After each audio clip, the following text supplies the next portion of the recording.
বৃষ্টি পড়লেই খিচুড়ি খেতে কিন্তু সবারই মন চায়, বাঙালির আবেগ বলতে পারেন একটা। বাইরে তো বেশ বৃষ্টি হচ্ছে, এখন বৈশাখ মাস, মাঝে মধ্যেই বৃষ্টি আসতেছে, তাই এদিন একটু বৃষ্টি বৃষ্টি ঠান্ডা ঠান্ডা ছিল, তা আমাদেরও মন চাইলে একটু সাদামাটা খিচুড়ি রান্না করি। একদম সাধারণ মশলা দিয়ে, মানে কোনো রিচ কোনো মশলা দিইনি, একবারে হালকা পাতলা সব কিছু দিয়ে পেঁয়াজ কাঁচামরিচ সব আস্তে আস্তে কেটে নিয়েছি, রসুন, তারপরে এই যে সব চাল টাল ধুয়ে নিয়েছি। এখন সরিষার তেল দিয়ে শুধু ওই যে জিরা গরম মশলা, তাও আস্ত কোনো কিছু বেটেই দিইনি, ফোড়ন দিয়েই পেঁয়াজ মরিচ তারপরে রসুন এগুলো সব বেটে দিয়ে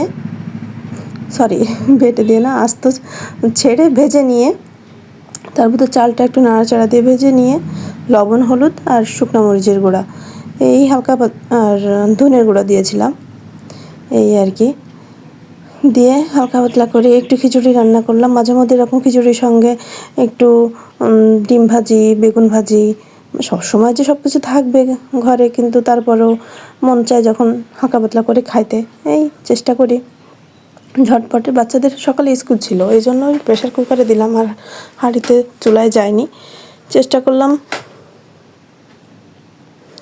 এভাবে হালকা করে খিচুড়িটা রান্না করার জন্য। আমি সবসময়ের জন্য ভিডিও ছোট করার চেষ্টা করি, যাতে করে আপনাদের সবার কাছে ভালো লাগে এবং আপনারা যাতে ভিডিওটা সম্পূর্ণ দেখতে পারেন।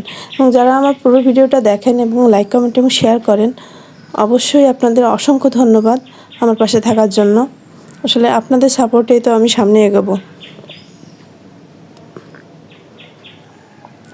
আমার মতন এরকম হালকা পাতলা করে কে কে খিচুড়ি রান্না করেন। আমি যদিও যখন মাংস দিয়ে ভুনা খিচুড়ি করি তখন একটু বাদাম বাটা, তারপরে অন্যান্য মশলাগুলো একটু দেওয়ার চেষ্টা করি, নারকেলের দুধ বা গুঁড়া দুধ এগুলো দিই। কিন্তু সেই দিন সকালবেলা তাড়াহুড়ো করে এই অল্প স্বল্পের ভিতরে আমরা অল্প রান্না করছিলাম, একটা সিটি দিয়েই নামিয়ে নিয়ে তারপরে যে ডিম ভাজি করে নিলাম।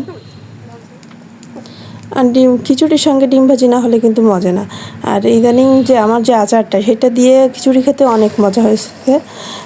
আচারটা আমের আচার, টক মিষ্টি ঝাল একটা আচার বানিয়েছি, যদিও সামনে আপনাদের রেসিপি দিব, আপনারা বাড়িতে ট্রাই করবেন। এরকম বৃষ্টি হলে কে কে খিচুড়ি রান্না করেন আমাকে কমেন্টে অবশ্যই জানাবেন। মাঝে মধ্যে সাদামাটা জীবনে একটু রঙিন করার চেষ্টা করা, এই আর কি।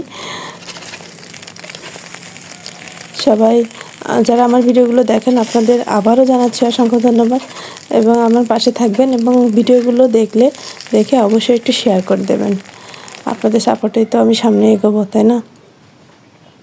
এই যে ডিম ভাজি হয়ে গেছে, তারপর চেষ্টা করলাম। সবাই ভালো থাকবেন, আল্লাহ হাফেজ।